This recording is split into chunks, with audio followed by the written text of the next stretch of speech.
10,000 साल तपस्या करने वाले कोई संत अगर अपनी हड्डियां दान में कर देंगे, उसका जो शस्त्र बनेगा तब वृत्रासुर का वध होगा, वरना कोई वध करने वाला नहीं है। और हड्डियां दान कौन करे? सारे देवता महाराज दधी जी के पास चले गए।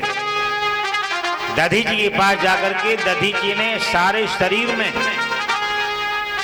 दही और नमक लगाया। गायों ने चाटते चाटते केवल हड्डियां बची।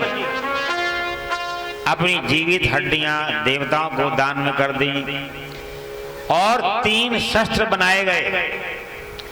अब देवताओं का और दानवों का जब दोबारा युद्ध हुआ, युद्ध के द्वारा जो शस्त्र बनाए थे, शस्त्रों के द्वारा वृत्रासुर का प्राणांत हुआ।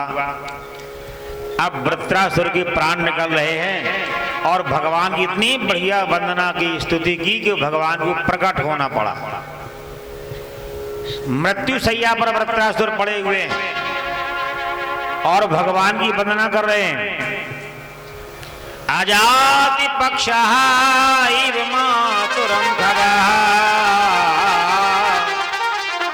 स्तन्यं यथा वस्यतरा सुधार्ताः प्रियं प्रिये विश्वं विषण्णा मनोर्विंदाग्निप्रेक्षिते त्वाम्। हे महाराज, आपसे मैं प्रार्थना करता हूं, अजाति पक्षः इव मातुरं खगाः।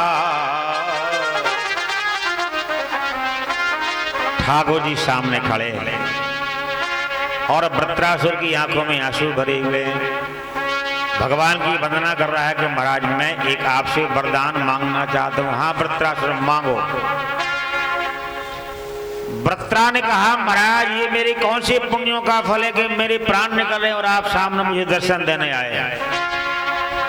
प्रभु मुस्कुराए, बोले वृत्रासुर तुम ठीक कह रहे हो, लेकिन तुम अपना वरदान मांगो, तुम क्या चाहते हो?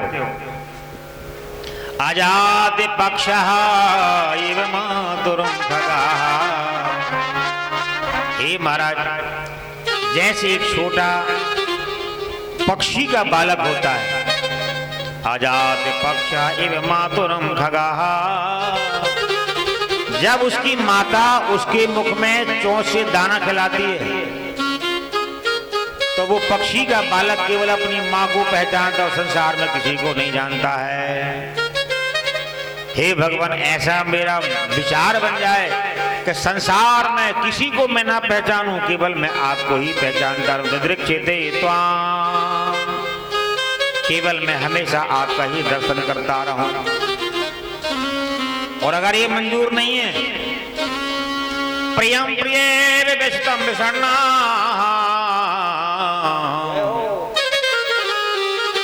एक पतिव्रता नारी, उसका पति बाहर से आ रहा है, अब उसको ना भोजन अच्छा लगता है ना श्रृंगार अच्छा लगता है, एक एक पल उसका इंतजारी मिलने के लिए व्यतीत हो रहा है। छटपटा रही है, व्याकुल हो रही है अपने प्रीतम से मिलने के लिए।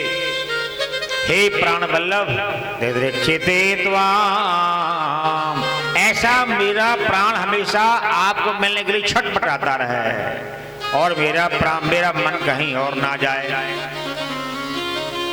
अगर ये भी अनुकूल नहीं बन पा रहा है, तीसरा दृष्टांत दिया, स्तन्यं यथा वस्यतरा सुधार्ताः। हे प्रभु, हजारों गायों के बीच में अगर गाय का बछड़ा खोल दिया जाए तो हजारों गौओं को छोड़ करके बछड़ा अपने माँ के पास जाकर दूध पीना शुरू कर देता है। माँ नाराज है या प्रसन्न है, दूध पिलाना चाहती है कि नहीं चाहती है, इसे कोई लेना देना नहीं है। अपना अधिकार जानता है, अपना कर्तव्य जानता है और साहस के साथ दूध पीना शुरू कर देता है बिना माँ के पूछे ही। हे प्यारे, मेरे प्राण निकलने के पहले सारा अधिकार मेरा आपके चरणों में बना रहे और मेरा मन कहीं और छटपटाए ना, कहीं मेरा मन ना जाए। सो भगवान रो पड़े, रो कर कहा वृत्रासुर मेरा ही रूप तुम्हारा है, क्योंकि कुछ दोष के कारण तुम्हें ये यातना भोगनी पड़ी। अगर तुम मेरे ना होते तो भला मैं इस समय तुम्हारे पास कैसे आता। तुम्हें वरदान दिया हुआ है कि मैं तुम्हारा उद्धार करने आऊंगा। एक बार वृत्रासुर पहले जन्म में चित्रकेतु नाम का राजा है, भगवती मां पार्वती शिवजी के कैलाश पर्वत पर चले गए तो पार्वती जी ने श्राप दिया, तुम यहाँ बिना पूछे क्यों आ गए, यहाँ आना तो वर्जित होता है। श्राप दिया, जाओ राक्षस बन जाओगे। चित्रकेतु ने भगवती माँ के चरण पकड़ लिए, माता मैंने जो भी किया वो अनजाने में किया, मुझे ज्ञान नहीं था, मुझे मालूम नहीं था। तो पार्वती ने कहा जाओ अब तुम्हें राक्षस तो बनना पड़ेगा, लेकिन क्षमा मांगी है तो भगवान तुम्हारा उद्धार करने आएंगे, कल्याण करने आएंगे। जाओ तुम्हारा उद्धार बाद में हो जाएगा।